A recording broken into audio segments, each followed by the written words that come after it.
Bonjour à tous et bienvenue dans la quatrième partie de la vidéo, la 70e semaine d'année de la prophétie de Daniel. Nous avons vu ensemble que lorsque l'Antéchrist commence à chevaucher, il est immédiatement suivi par 3 autres cavaliers, rouge, noir et blanc. Ces cavaliers démarrent qu'après l'enlèvement de l'Église de Dieu, représentés par les 24 anciens assis sur des trônes, ayant chacun une couronne. Et que c'est l'anneau de Dieu qui ouvre les sceaux 1, 2, 3 et 4. L'ouverture de ces sceaux a apporté une déstabilisation sur le quart de la terre. Les gouvernements vont être renversés, les systèmes de protection, institutions financières, sociales vont s'effondrer. Cela suite à une guerre qui va éclater au Moyen-Orient. Cette guerre sera celle de Gog de Magog, avec sa coalition, les nations d'alentour, Iran, Turquie, le Soudan, l'Éthiopie, la Libye, l'Algérie, et l'Europe, représentée par Gomère, contre Israël. Après la Première Guerre mondiale, nous avons vu l'arrivée de l'ASDN, Société des Nations. Elle n'a pas réussi dans sa mission.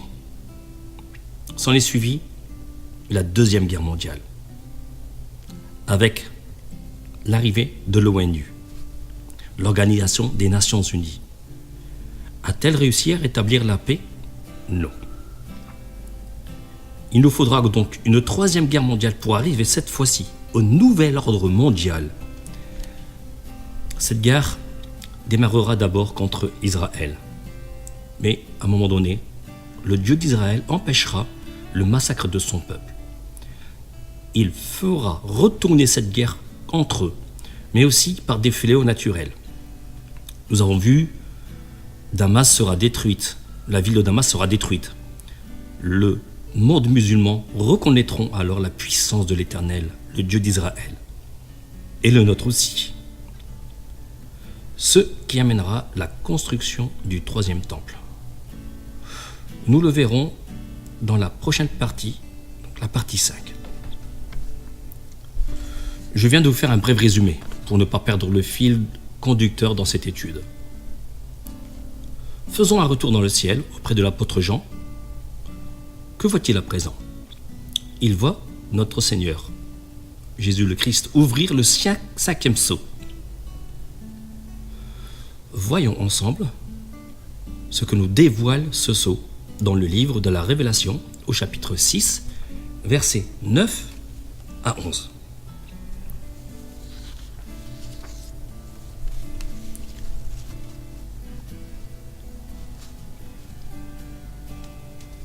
Quand il ouvrit le cinquième sceau, je vis sous l'autel les âmes de ceux qui avaient été immolés, à cause de la parole de Dieu et à cause du témoignage qu'ils avaient rendu. Ils crièrent d'une voix forte en disant : « Jusqu'à quand, Maître saint et véritable, tardes-tu à juger et tirer vengeance de notre sang sur les habitants de la terre ?» Une robe blanche leur fut donnée à chacun d'eux. Il leur fut dit de se tenir en repos quelque temps encore, jusqu'à ce que fût complet le nombre de leurs compagnons de service et leurs frères qui devraient être mis à mort comme eux.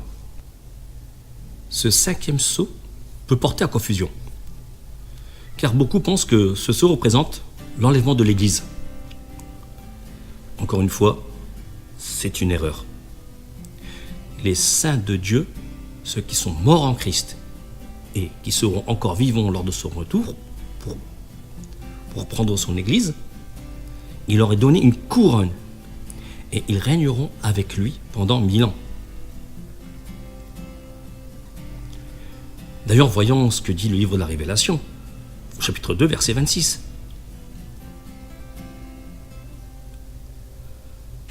À vous, à tous les autres de Thyatire, qui ne reçoivent pas cette doctrine et qui n'ont pas connu les profondeurs de Satan, comme il les appelle, je vous dis, je ne mets pas sur vous d'autres fardeaux. Seulement, ce que vous savez, retenez-le jusqu'à ce que je vienne. Alors, celui qui vaincra et qui gardera jusqu'à la fin mes œuvres, je lui donnerai autorité sur les nations.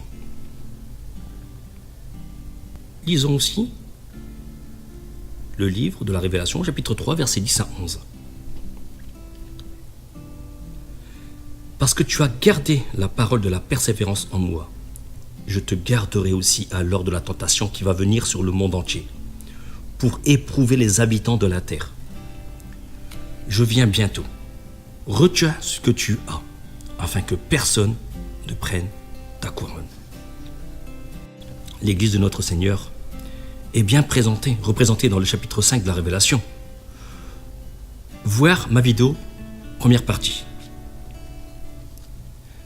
Mais ici, nous remarquons plusieurs points qui nous montrent que ce ne sont pas les saints de Dieu, l'Église ou l'épouse de notre Seigneur. Ils n'ont pas de couronne.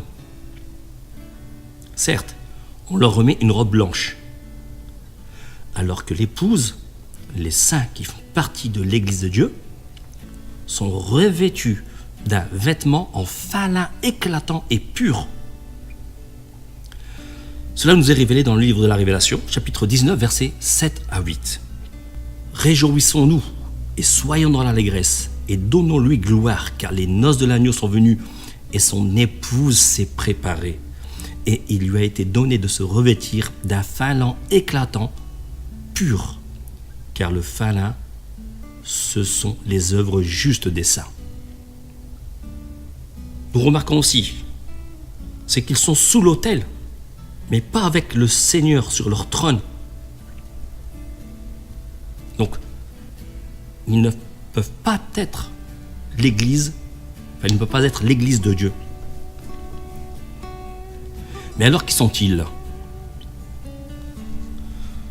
Pour le savoir, il faut analyser le texte grec.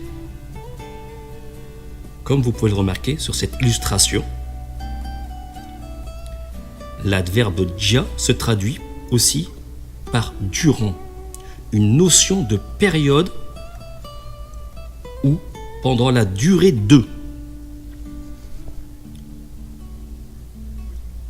Remplaçons cette notion de période dans le contexte de ce verset et lisons. Et quand il l'ouvrit, le 5e sceau, je vis sous l'autel les âmes de ceux qui avaient été immolés pendant la durée du logos de Dieu et à cause du témoignage qu'ils avaient rendu. Là, le verset prend tout son sens. Ici, on ne parle pas des disciples et des serviteurs de notre Seigneur Jésus-Christ, Yahushua en araméen, mais des justes qui ont été immolés à cause du témoignage qu'ils avaient rendu depuis la fondation du monde. Oui, comme nous montre cette illustration, le Logos a commencé quand? Eh bien, l'évangile de Jean, chapitre 1, verset 1, nous le dit. Au commencement était la parole. Et la parole était avec Dieu. Et la parole était Dieu. Oui, la parole a commencé dès la fondation du monde.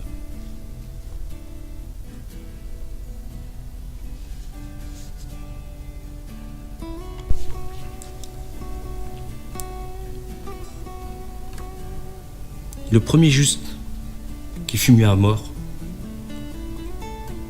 fut Abel. Et il y a eu de nombreux autres prophètes qui ont été mis à mort. Ceux qui sont morts en Christ ne réclament pas vengeance. C'est volontairement qu'ils ont aussi offert leur vie en sacrifice, à l'exemple de leur maître. La parole de Dieu nous montre que les Juifs sont redevables de la mort de tous les justes avant l'arrivée de notre Seigneur. Lisons ce que nous dit l'évangile de Matthieu, chapitre 23, versets 29 à 39. Malheur à vous, scribes et pharisiens, hypocrites, parce que vous bâtissez des tombeaux. Vous bâtissez les tombeaux des prophètes et ornez les sépulcres des justes. Et que vous dites, si nous avions vécu du temps de nos pères, nous ne serions pas joints à eux pour répandre le sang des prophètes. Vous témoignez ainsi contre vous-même que vous êtes les fils de ceux qui ont tué les prophètes. Comblez donc la mesure de vos pères. Serpents, race de vipères, comment échapperez-vous au châtiment de la géhenne? C'est pourquoi, voici, je vous envoie des prophètes, des sages, des scribes. Vous tuerez et crucifierez les uns, vous battrez de verges les autres dans vos synagogues, et vous persécuterez de ville en ville, afin que retombe sur vous tout le sang innocent répandu sur la terre, depuis le sang d'Abel, le premier qui fut immolé, jusqu'au sang de Zacharie, fils de Barachi, que vous avez tué entre le temple et l'autel. Je vous le dis en vérité, tout cela retombera sur cette génération. Jérusalem, Jérusalem, qui tue les prophètes et qui lapide ceux qui te sont envoyés. Combien de fois ai-je voulu rassembler tes enfants, comme une poule rassemble ses poussins sous ses ailes. Vous ne l'avez pas voulu. Voici, votre maison vous sera laissée déserte. Car je vous le dis, vous ne me verrez plus désormais jusqu'à ce que vous disiez, béni soit celui qui vient au nom du Seigneur. Oui, les Juifs aujourd'hui devront payer pour leur faute, ainsi que de leurs ancêtres. Leur maison a été laissée. Nous avons vu dans la précédente vidéo que les 2/3 des Juifs périront par la guerre qui va éclater au Moyen-Orient.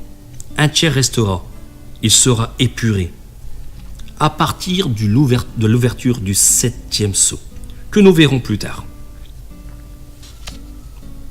Mais alors, qui sont les compagnons de service et les frères qui devront être mis à mort comme eux, que nous avons pu voir dans le verset 11. Nous le verrons juste après l'ouverture du 6e sceau. Lisons le contenu de ce 6e sceau. Dans le livre de la Révélation, chapitre 6, versets 12 à 17. Je regardais quand il ouvrit le 6e sceau. Il y eut un grand tremblement de terre.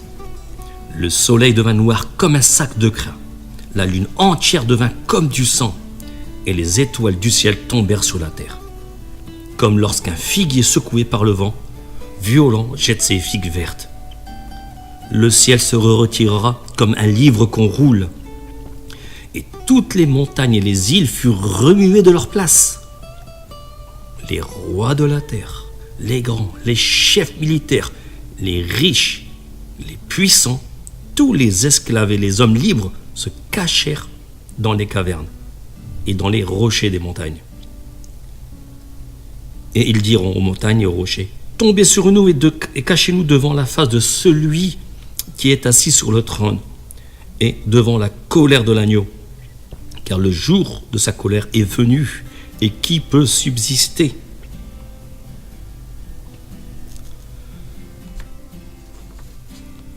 Ce sceau nous annonce des phénomènes cosmiques et des catastrophes naturelles. Ils ne sont pas à prendre au sens symbolique. Là, les montagnes et les rochers ne sont pas des systèmes politiques ou gouvernements, des rois, des systèmes financiers, des riches. En fait, ce sont eux qui cherchent à se protéger. Il est impossible d'avoir une éclipse lunaire rouge et une éclipse solaire en même temps. Et pourtant, ce phénomène s'est déjà produit lors de la crucifixion de notre Seigneur, le 14 Nissan de l'an 30.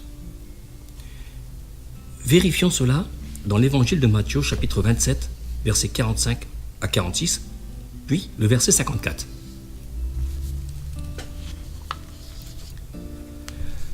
Depuis la 6e heure jusqu'à la 9e heure, il y eut des ténèbres sur toute la terre.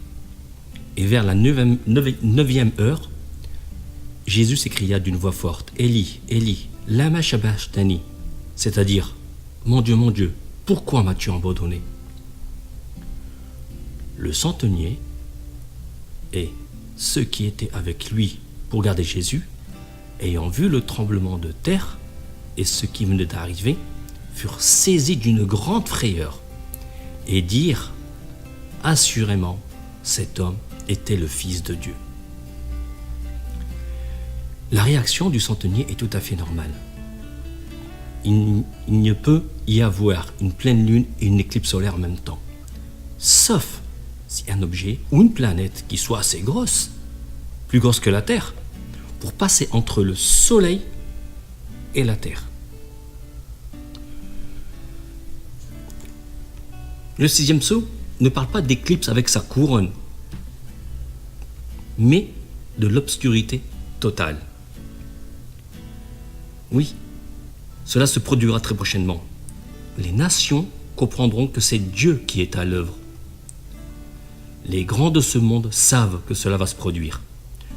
Ils construisent de nombreux bunkers géants. Faites vos recherches sur la toile et vous en serez convaincus. Si vous n'avez jamais entendu parler de la planète X, je vous conseille de suivre les travaux de Gilles Broussard et de Dr Claudia Albert, astrophysicienne. Vous comprendrez. Le passage de la planète X entre le Soleil et la Terre provoquera une obscurité totale sur toute la Terre pendant 3 jours.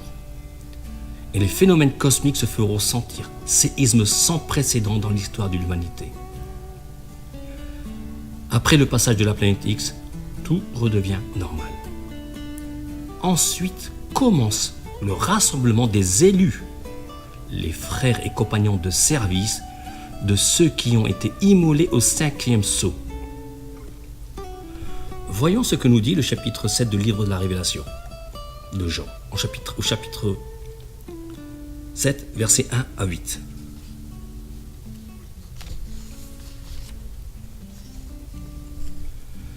Après cela, je vis 4 anges debout aux 4 coins de la terre.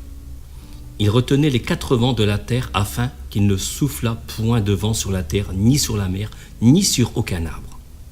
Et je vis un autre ange qui montait du côté du soleil levant et qui tenait le sceau du Dieu vivant. Il criait d'une voix forte aux 4 anges à qui il avait été donné de faire du mal à la terre et à la mer. Et il dit, « Ne faites point de mal à la terre, ni à la mer, ni aux arbres, jusqu'à ce que nous ayons marqué du sceau le front des serviteurs de notre Dieu. » Et j'entendis le nombre de ceux qui avaient été marqués du sceau.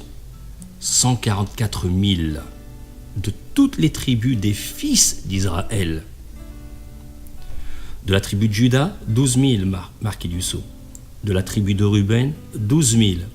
De la tribu de Gad, 12 000. De la tribu d'Azer, 12 000. De la tribu de Nephtali, 12 000. De la tribu de Manassé, 12 000.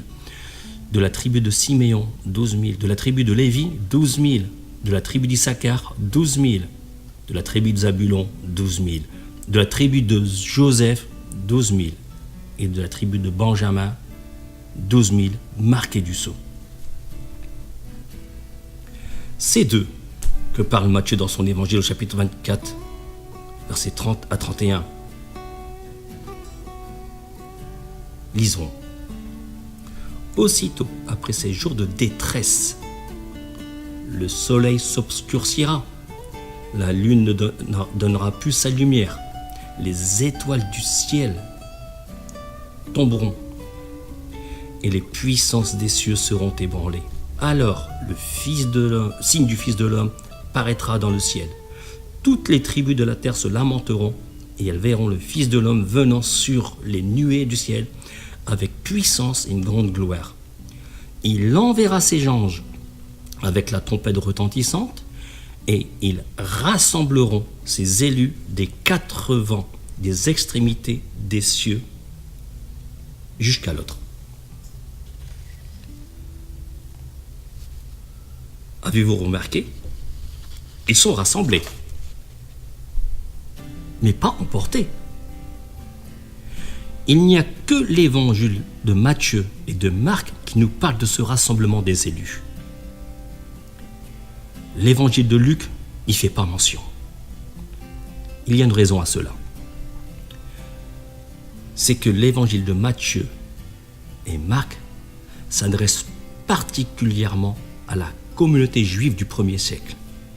Que Luc était un fidèle compagnon de ministère de l'apôtre Paul. Et il s'adresse aux non-juifs. Luc est l'auteur de son évangile, mais il est aussi l'auteur des Actes des Apôtres. Dans ces deux livres, il s'adresse à un certain Théophile. Voyons cela dans son évangile de Luc au chapitre 1, versets 1 à 4.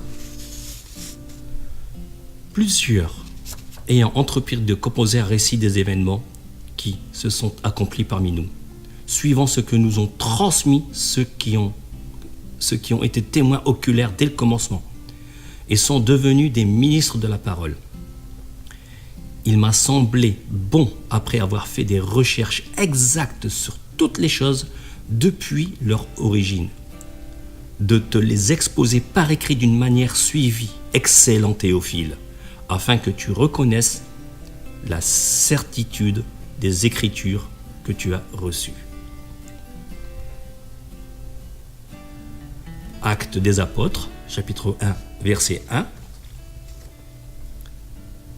Théophile, j'ai parlé dans mon premier livre de tout ce que Jésus a commencé de faire et d'enseigner dès le commencement, jusqu'au jour où il fut enlevé au ciel, après avoir donné ses ordres par le Saint-Esprit aux apôtres qu'il avait choisis.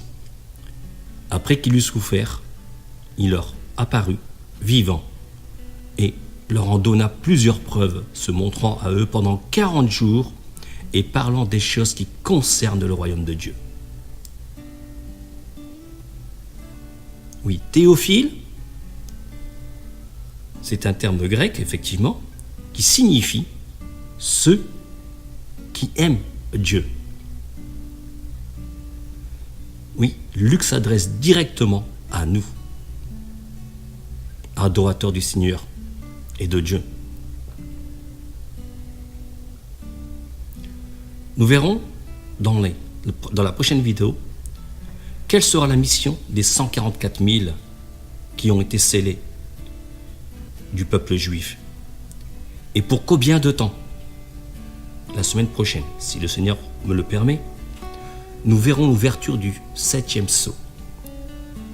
Et c'est là que débute la 70e semaine d'année de la prophétie de Daniel, chapitre 7, verset 29.